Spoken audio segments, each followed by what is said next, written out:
छत्तीसगढ़ विधानसभा का बजट सत्र जारी है। इससे जुड़ा बड़ा अपडेट आपको दे दें। पूर्व मंत्री सीनियर विधायक भारतीय जनता पार्टी के नेता बृजमोहन अग्रवाल ने आज सरकार के ऊपर जमकर तंज कसा। 2023-24 के बजट पर सामान्य चर्चा के दौरान ये तंज कसा। कहा कि तुगलक और नटवरलाल की सरकार है, सरकार प्रदेश को लूटने का काम कर रही है, ये आरोप लगाया है बृजमोहन अग्रवाल ने। बृजमोहन के बयान पर सदन के भीतर जमकर और तीखी बहस भी सुनाई पड़ी। कांग्रेस विधायकों ने इस टिप्पणी पर भारी नाराजगी जताई है और बजट सत्र में प्रतिदिन मुद्दों और प्रश्नों पर सरकार को विपक्ष घेरता है। आज विपक्ष की तरफ से बोलते हुए पूर्व मंत्री और सीनियर विधायक बृजमोहन अग्रवाल ने सरकार को तुगलकी बता दिया। सामान्य चर्चा के दौरान जो बजट के ऊपर रखी गई थी तंज कसा है। कहा कि तुगलक और नटवरलाल की सरकार है।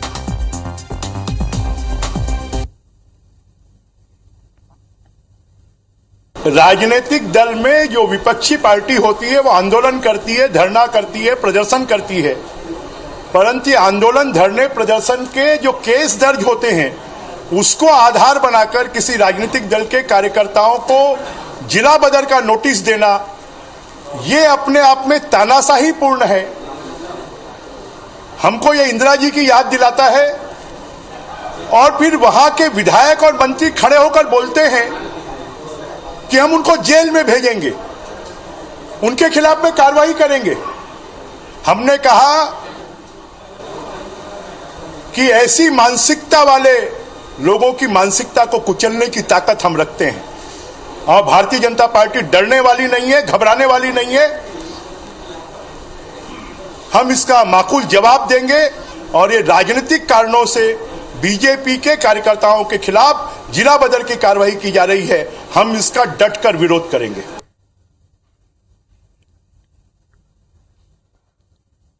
तो आप सुन रहे थे बृजमोहन अग्रवाल को बाहर आकर ये प्रतिक्रिया उन्होंने दी।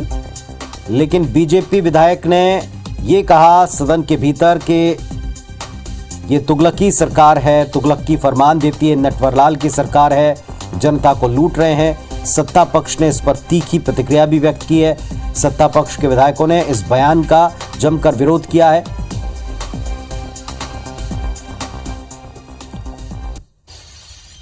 और इस वक्त हमारे साथ में सत्ता पक्ष और विपक्ष के दो सीनियर नेता जुड़े हुए हैं। प्रमोद दुबे साहब हैं कांग्रेस पार्टी की तरफ से और संजय श्रीवास्तव हैं बीजेपी की तरफ से। प्रमोद जी, जो आज सदन के भीतर कहा बृजमोहन अग्रवाल ने कि तुगलक की और नटवरलाल की सरकार है, कैसे देखता है सत्ता पक्ष से? देखिए, जो सदन के अंदर बृजमोहन अग्रवाल जी जो बात कर रहे हैं, एक उंगली दिखाने से पहले तीन उंगली उनकी ओर उठती है। 15 साल हम लोगों ने भी विपक्ष में काम किया।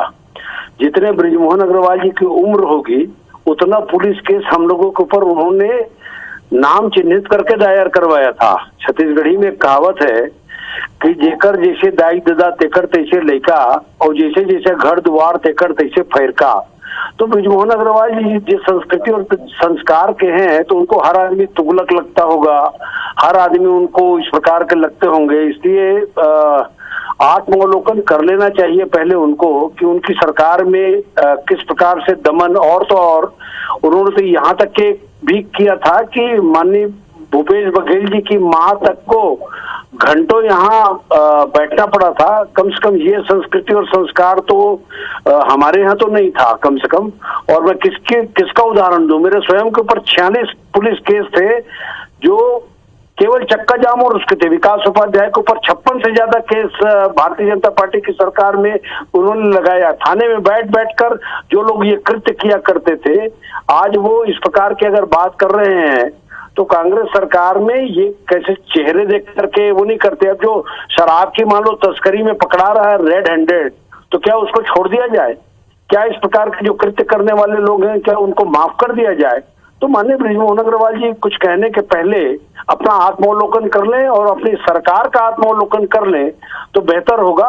और आरोप प्रत्यारोप के बदले में प्रमाण समेत बात करना चाहिए। भारतीय जनता पार्टी के नेताओं के साथ एक दिक्कत यह है कि बिना प्रमाण के हवा में बात करते हैं। तो हमारी संस्कृति और संस्कार इस प्रकार के कभी रही नहीं है विपक्ष में है, जरूर उनको अपने बात कहने के अधिकार है, लेकिन इस प्रकार से कि कहना कि तुगलकी और नटवरलाल की सरकार है, तो जनता ने बहुत अच्छे से देख लिया कि कौन तुगलक था और कौन नटवरलाल था और किसको 14 सीट मिली है। बहुत अच्छा काम किए रहते तो कम से कम 40-50 सीट तो पाई जाते। अब नटवरलाल का काम किसने किया वो तो बस्तर वाले बताएंगे, जो आज तक के गेरुआ पकड़े बैठे हैं, जिनको आज भी जर्सी गाय का इंतजार है, और ऐसे बहुत सारे लोग हैं जिनको इन्होंने कमिटमेंट किया था। तो नटवरलाल कौन था और कौन है, ये तो बृजमोहन अग्रवाल जी अपने पार्टी के लोगों से रोज मिलते होंगे, इसलिए उनको सब नटवरलाल ही नजर आते होंगे। चलिए मैं आपकी बात का उत्तर लेता हूं। संजय श्रीवास्तव जी उत्तर दीजिएगा। जैसे हैं वैसे ही नजर आते हैं। घोर आपत्ति है सत्ता पक्ष को इस बयान पर।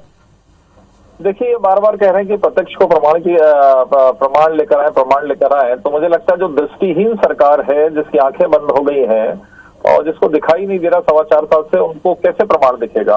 और मुझे लगता है कि इतनी घटनाएं भूपेश बघेल की सरकार के समय हो गई कि प्रत्यक्ष, जो कहते हैं ना, कहावत है कि प्रत्यक्ष को प्रमाण की क्या आवश्यकता है। यदि भूपेश बघेल के राज में थाने के अंदर में एक एसआई का मर्डर हो जाता है, इससे बड़ी शर्मनाक घटना मुझे नहीं लगता कि देश की आजादी के बाद कभी इस तरह की घटनाएं थाने के अंदर में हुई होगी। और इसमें भी यदि प्रमाण चाहिए तो एक अलग विषय हो सकता है कि दृष्टिहीन व्यक्ति को प्रमाण की आवश्यकता है। देखिए, तुगलकी किनके लिए कहा जाता है कांग्रेसी बेहतर तरीके से समझते हैं। मुझे लगता है वही जो संबंध इनके बने हुए हैं, और इसी वजह से इस तरह के आरोप प्रत्यारोप लगते हैं। जो लोग अपने अभिभाषण तक में जो आरोप कल लगा सदन के अंदर में, या अभिभाषण को भी वर्जन में यदि इंग्लिश और अंग्रेजी और हिंदी के वर्जन में यदि जो 420 कर सकता है, तो उनको क्या संज्ञा दिया जाए, नटवरलाल ही कहा जाए। और मुझे लगता है 14 सीटों की बात मत करें, 3 बार 15 साल, हम तो 14 ना, आप 14 से एक ज्यादा 15 साल सरकार से बाहर रहे हैं, 3-3 बार जनता ने उखाड़ा है, और कम से कम अब 4.25 साल 4.5 साल हो गए हैं। किन मुद्दों के साथ में आप आए, क्या क्या आपने प्रलोभन दिया, जरा एक एक करके चर्चा कर ले, वो प्रलोभन पूरा हुआ क्या? इसी को कहते हैं नटवरलाल। या आप कहते कुछ है करते कुछ है, इसलिए कहा जाता है कि आपने कहा शराब बंद कर देंगे, बेरोजगारी भत्ता देंगे, बेरोजगारी भत्ता एक अप्रैल से देंगे, आखिरी के 6 महीने के लिए बता रहे हैं, और 4.25 साल बेवकूफ बनाए यहाँ के युवाओं को, यहाँ के बेरोजगार नवीकों को। इसी को कहते हैं नटवरगिरी करना, नटवरलालगिरी करना। इसको समझने की कोशिश करिए प्रमोद दुबे जी, और कोई 50-55 केस हो तो मुझे भेज दें, किसी के ऊपर केस बना हो तो। इसी को प्रमोद जी उत्तर दें उनकी बातों का। प्रमोद जी देखिए, अब जिनके पूर्व मंत्री अगर कहीं सरेआम एसपी को गाली बके, वो बोल रहे प्रत्यक्ष को प्रमाण की आवश्यकता क्या है। शायद संजय श्रीवास्तव जी ने अपनी आंखों से देखा होगा, और आपके लोकप्रिय चैनल में हमने देखा कि एक पूर्व मंत्री एक एडिशनल एसपी को किस प्रकार से माँ बहन की गाली बक रहा है। वो उसके संस्कार हैं, उसी पार्टी की बात ये अगर कर रहे हैं तो बेहतर है जिस संस्कार में पला बढ़ा है, उसकी संस्कृति और संस्कार, उसी भाषा के उपयोग करने के लिए मुझे किसी का नाम लेने की आवश्यकता नहीं है। शायद संजय श्रीवास्तव जी समझ भी गए होंगे कि वो पूर्व मंत्री कौन थे जिन्होंने एडिशनल एसपी को सरेआम पब्लिक के सामने माँ बहन की गाली बकते हुए उन्होंने दुत्कारने का प्रयास किया था और कहा था कि मुझे अंदर करके दिखाओ। कुछ दिनों पहले घटना हुई थी जिसमें स्वयं बृजमोहन अग्रवाल जी कह रहे थे घटना कुछ और थी, वो कह रहे थे मुझे अंदर करके दिखाएं। अरे आप पूर्व मंत्री हैं, आपको ये भाषा शोभा देती है क्या?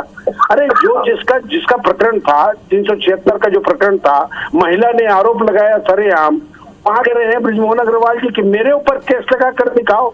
अरे ये कौन सी संस्कृति और कौन से संस्कार की बात कर रहे हैं आप? तो सरेआम गुंडागर्दी करके आप शासन को चैलेंज करते हैं, आप प्रशासन को चैलेंज करते हैं। ठीक है, आपकी बात का उत्तर लेता हूं। संजय जी, क्या है भाषा शोभा देती है? देखिए, मुझे ऐसा लगता है संस्कृति की बात कम से कम कांग्रेस मत करे। इनका तो इतिहास जो काले पन्नों से रंगा हुआ है। आप लोग जिस साबुन में नहाते हैं, इनकी चर्चा मत करते हैं, और जो लोगों को दबाने का प्रयास आप करते हैं, हमें ऐसा लगने लगा है तो विपक्ष खड़ा होगा। दूसरा विषय यह है कि इस प्रशासन को संरक्षण कौन दे रहा है, इस प्रशासन को पीछे खड़े होकर संरक्षण कौन दे रहा है इन सब कामों के लिए, इसको भी जरा देख लें। चलिए, सत्ता पक्ष की और विपक्ष की, इस पक्ष की, दोनों पक्ष की जनता ने राय सुन ली है, आप दोनों को सुन लिया है, जनता फैसला करेगी। फिलहाल जो आज सदन के भीतर हुआ, इस पर बाहर तीखी प्रतिक्रियाएं हैं और थमने वाली नहीं है, ये स्पष्ट हो गया है।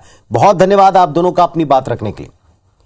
तो आज सदन के भीतर पूर्व मंत्री बृजमोहन अग्रवाल ने सरकार को घेरते घेरते एक तीखी टिप्पणी की, कड़ा आरोप लगाया। उनका कहना है नटवरलाल की सरकार है, ये तुगलकशाही वाली सरकार है और इसके ऊपर अब दोनों तरफ से एक्शन रिएक्शन वाली प्रतिक्रियाएं हमको देखने को मिल रही हैं। आपको सुनवाते हैं रविंद्र चौबे ने इस पर क्या उत्तर दिया, क्या प्रतिक्रिया दी।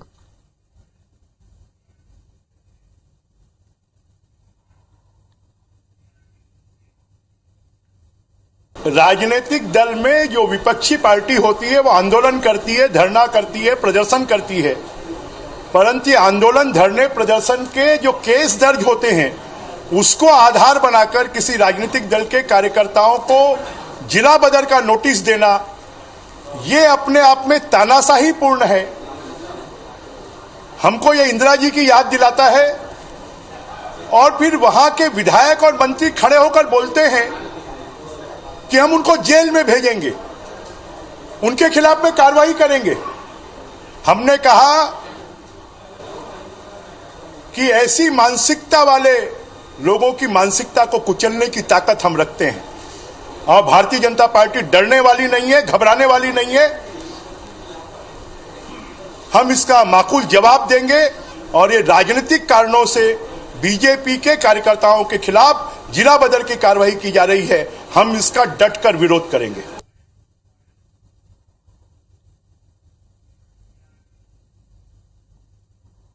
तो राजनीतिक लाभ लेने के लिए इस प्रकार धार्मिक भावनाओं को लेकर सदन का वक्त जाया कर रहे थे, इसलिए गतिरोध उत्पन्न हुआ।